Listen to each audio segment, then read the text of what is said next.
به گفته قهار آسی بزرگ گل نیست، ماه نیست، دل ماست پارسی.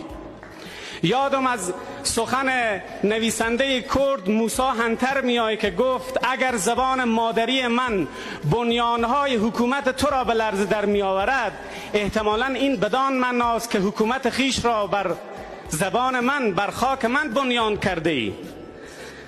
فارسی زبان دوم اسلامه، زبان سلمان فارسی و امام اعظم ابو حنیفه، زبان امام بخاری، امام مسلم و باقی مؤلفان صحاح سته، زبان ابو علی سینای بلخیس، زبان خواجه عبدالله انصاری و امام فخرالدین رازی.